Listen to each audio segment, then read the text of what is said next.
Hello friends, मैं प्रीति आपकी अपने चैनल मंत्र education hub always choose the right way में बहुत बहुत स्वागत करती हूँ।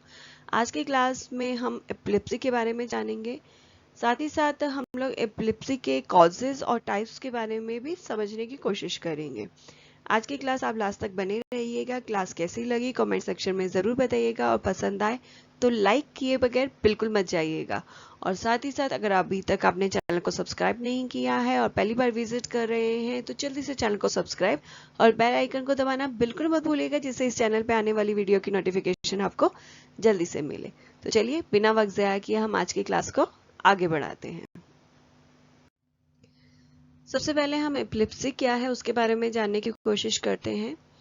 एपिलेप्सी जो है बहुत ही कॉमन न्यूरोलॉजिकल डिसऑर्डर है जो बहुत ज़्यादा जो है CWSN जो चिल्ड्रंस होते हैं उनमें एसोसिएटेड कंडीशंस के साथ देखने को मिलता है।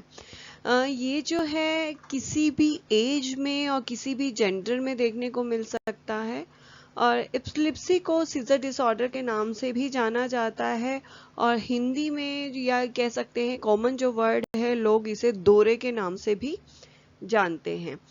एपिलेप्सी जो है काफ़ी सारे टाइप्स इसमें देखने को मिलते हैं और सभी टाइपों के डिफरेंट कैरेक्टरिस्टिक्स और डिफरेंट कॉज जो हैं होते हैं।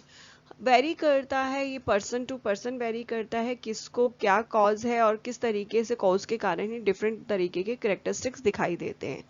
साथ ही साथ डिफरेंट कैरेक्टरिस्टिक्स होने की वजह से सभी जो एपिलेप्सी हैं या सीजर्स कह सकते हैं तो उनको कंट्रोल करने या उनका मैनेजमेंट करने में भी ये जो मैनेजमेंट होता है वो भी डिफरेंट तरीके से सभी का होता है।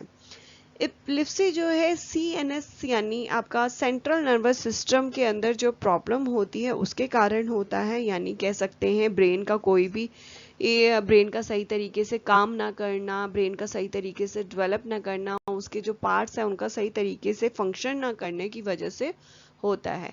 इसके साथ साथ सही तरीके से फंक्शन ना करने की साथ साथ सीजर्स की प्रॉब्लम आती है। साथ ही साथ बच्चे के अंदर या पर्सन के अंदर अनयूजुअल बिहेवियर सेंसेशन की भी प्रॉब्लम देखने को मिलती है।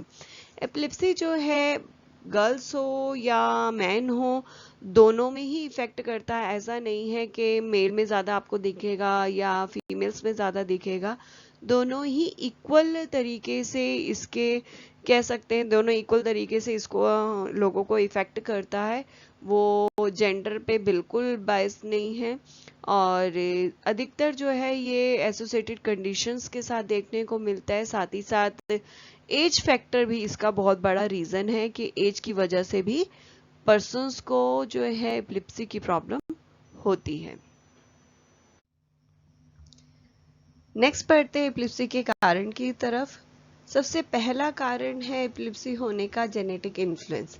यहाँ पर बहुत कॉमन प्रॉब्लम देखी जाती है ये किसी भी डिसीज या डिसऑर्डर होने की या कह सकते हैं कि एपिलेप्सी होने का भी, कि अगर किसी फैमिली मेम्बर को ये प्रॉब्लम थी पीछे सीजर्स होने की तो आगे जो जनरेशन है उनमें बहुत ज़्यादा रिस्क फैक्टर बना रहता है कि उनमें भी ये प्रॉब्लम हो सकती है। सेकंड आता है हेड ट्रॉमा। किसी एक्सीडेंट अगर होता है और एक्सीडेंट में ब्रेन में चोट लगती है, उस चोट की वजह से ब्रेन का कोई पार्ट डैमेज हो जाता है या पार्ट सही तरीके से वर्क नहीं कर रहा है तो उसकी वजह से भी सीजर्स आने के चांस बहुत ज़्यादा जो है पर्सन्स में बने रहते हैं। नेक्स्ट आता है इन्फेक्शन डिसीज। यहाँ पर जो है ब्रेन में इन्फेक्शन होता है जिसकी वजह से बहुत ज़्यादा जो है एपिलेप्सी होने के चांसेस या रिस्क फैक्टर बहुत ज़्यादा है होते हैं।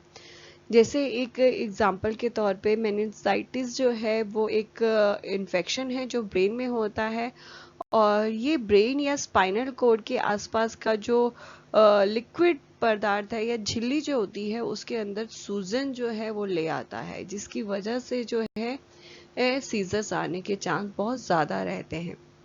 इसके अलावा प्रीनेटल इंजरी, अगर प्रीनेटल इंजरी बर्थ से पहले जो है अगर मदर को किसी तरीके की चोट लगी है तो पेट पे अगर किसी तरीके का एक्सीडेंट हो जाता है तो उस दौरान पे भी बच्चे को जो है प्रॉब्लम रहती है। इसके अलावा प्रीनेटल कॉजेज और बहुत सारे हो सकते हैं, लाइक ब्रेन का सही तरीके से डेवलप ना होना, प्रॉपर तरीके से न्यूट्रिशन अगर बच्चे को नहीं मिलता है, या कह सकते हैं कि उसमें जो है ऑक्सीजन की कमी अगर होती है, बच्चे को पूरी तरीके से ऑक्सीजन नहीं मिलता है, तो बहुत सारे जो है प्रीनेटल कॉजेज भी कह सकते हैं कि एपिलेप्सी होने का कारण बन सकते हैं।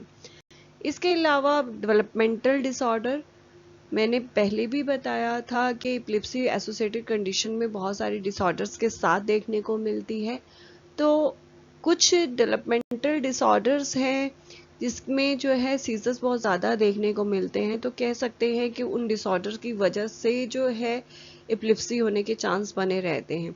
लाइक एग्जाम्पल के तौर पे intellectual disability, cerebral palsy, autism, इन बच्चों में जो है जो डेवलपमेंट डिसऑर्डर्स हैं उनमें जो है ये प्रॉब्लम देखने को मिलती है एसोसिएटेड कंडीशंस के साथ। तो उन रीज़न हो सकता है कि ये भी कह सकते हैं डिसऑर्डर होने की वजह से जो है बच्चों में एपिलेप्सी देखने को मिलती है। नेक्स्ट है एज फैक्टर, भी बहुत बड़ा फैक्टर है, क्योंकि जैसे जैसे एज बढ़ती है, एज के साथ मसल्स में जो है वीकनेस आती है। तो कह सकते हैं कि जब मसल्स वीक होती हैं, ब्रेन की अगर मसल्स वीक होती हैं, तो उसके साथ साथ ब्रेन सिस्टम में भी इफेक्ट देखने को मिलता है, और साथ ही जो है सीजर्स होने के भी उस वजह से चांस बने रहते हैं। नेक्स्ट है stroke and other vascular disease. जब ब्लड वेसल्स जो है वो वीक हो जाती हैं, ब्लड सर्कुलेशन सही नहीं होता, ब्रेन तक सही तरीके से ब्लड नहीं पहुंच रहा है, तो उसकी वजह से भी जो है स्ट्रोक भी कह सकते हैं, या सीजर जो है बच्चों में आने के चांस बने रहते हैं। डिमेंशिया की वजह से भी ये प्रॉब्लम देखने को मिलती है। हाई फीवर होने की वजह से भी जो है चांस होते हैं। हाई फीवर आपने सुना होगा, बहुत ज़्यादा तेज़ बुखार ब्रेन पे जब चढ़ जाता है, कहते हैं ब्रेन पे जब चढ़ता है तो उसकी वजह से भी बच्चों को सीजर्स और एपिलेप्सी आने के चांस बने रहते हैं। नेक्स्ट है आपका इमोशनल हेल्थ इशू। इसमें आपका डिप्रेशन, स्लीप डिसऑर्डर, ये तरीके जो प्रॉब्लम्स होती हैं, फिर जो साइकोलॉजिकल प्रॉब्लम्स होती हैं, उसमें भी चांसेस पूरी तरीके से बने रहते हैं कि बच्चे का जो है कहीं ना कहीं स्ट्रेस की वजह से या पूरी नींद ना होने की वजह से जो है बच्चों के अंदर ब्रेन का जो सही तरीके से काम ना करना है, जिसकी वजह से जो है एपिलेप्सी की प्रॉब्लम देखने को मिलती है। नेक्स्ट एपिलेप्सी के हम टाइप्स की ओर पढ़ते हैं। सबसे पहला टाइप है फोकल सीजर, पार्शियल सीजर भी इसको बोला जाता है, और इसको 3 पार्ट्स में डिवाइड किया गया है: simple partial seizure, complex partial seizure और partial seizure that secondly generalize. यहाँ पर जो 3 सीजर्स में डिवाइड किया गया है उनके डिफरेंट डिफरेंट करेक्टरिस्टिक्स है, और एक के बाद जो दूसरा आता है, दूसरे के बाद जो तीसरा है, वो ज़्यादा जो कह सकते हैं डेंजर है। और कह सकते हैं कि सिंपल जो है माइल्ड है, फिर कॉम्प्लेक्स जो है मॉडरेट है, और पार्शियल जो है सीवियर है। तो सबसे पहला जो है सिंपल पार्शियल सीजर, इसके अंदर जो है ब्रेन का एक एरिया का एक साइड जो है वो इफेक्ट करती है, और ये धीरे धीरे हो सकता है कि स्प्रेड करे, अदर एरिया में भी फैल जाए। लेकिन यहाँ पर जो है इस पर्सन के अंदर जिनको सिंपल पार्शियल सीजर आते हैं, वो कॉन्शियस रहते हैं, पूरे होश में रहते हैं, और उनको की जो बॉडी है वो कप कप आती है, और साथ ही साथ उनके हेयरिंग में, टेस्ट में, स्मेल में, साइट में थोड़ा सा प्रॉब्लम देखने को मिलती है ड्यूरिंग सीजर। नेक्स्ट आता है कॉम्प्लेक्स पार्शियल सीजर। इसके अंदर पूरा जो ब्रेन है, ब्रेन का पर्टिकुलर एक साइड जो है, एक एरिया है, वो पूरा इफेक्ट करता है, और पर्सन जो है कॉन्शियस नहीं रहता है, अनकॉन्शियस हो जाता है। और इनमें जो है पर्सन्स के अंदर मूवमेंट्स देखने को मिलती है, रिपीटेटिव मूवमेंट्स देखने को मिलती है। नेक्स्ट आता है, थर्ड आता है partial seizure that secondly generalise. इसके अंदर जो है पर्सन के अंदर जो पूरा ब्रेन होता है वो पूरी तरीके से इफेक्ट करता है, उसकी दोनों साइड्स जो होती हैं, बहुत साइड दोनों इफेक्ट करती हैं, और पर्सन जो है उसके जब सीजर्स आते हैं तो उसकी पूरी बॉडी और इंटायर ब्रेन इफेक्ट उसमें करता है। जैसे कि अभी बात करें जनरलाइज सीजर के अंदर जो है पूरा होल ब्रेन इफेक्ट करता है, जिसमें अलग अलग करेक्टरिस्टिक्स दिखाई देते हैं। तो अलग अलग करेक्टरिस्टिक्स के आधार पर इसे 6 पार्ट्स में डिवाइड किया गया है। सबसे पहला एप्सन सीजर, इसको पिट माल सीजर के नाम से भी जाना जाता है, और ये जो है कुछ टाइम के लिए जब सीजर आता है, पर्सन पूरी तरीके से अवेयर जो है नहीं होता है। अवेयरनेस में उसमें शॉर्ट देखा जाता है, लॉस देखा जाता है कि वो कहाँ बैठा है, क्या कर रहा है। थोड़े टाइम के लिए वो लॉस हो जाता है, या कह सकते थोड़े टाइम के लिए खो जाता है कहीं पर। तो इसके अंदर जो है मूवमेंट भी रिपीट होती है, जैसे कह सकते हैं लिप्स स्मैकिंग, ब्लिंकिंग, तो वो मूवमेंट्स भी रिपीट होने को देखने को मिलती हैं।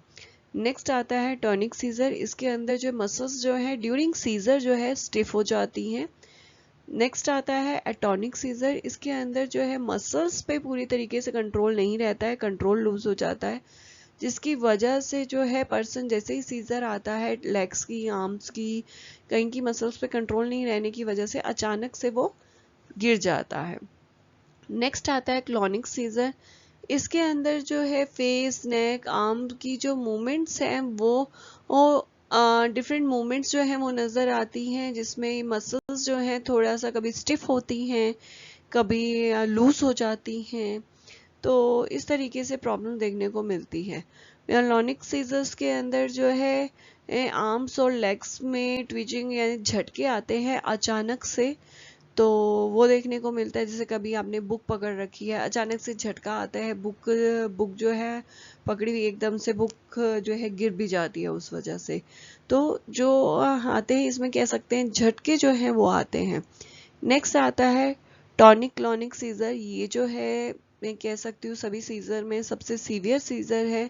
इसको ग्रैंड माल सीजर के नाम से भी जाना जाता है। इसमें जो है पर्सन पूरी तरीके से अपना कॉन्शियसनेस खो देता है, अनकॉन्शियस हो जाता है।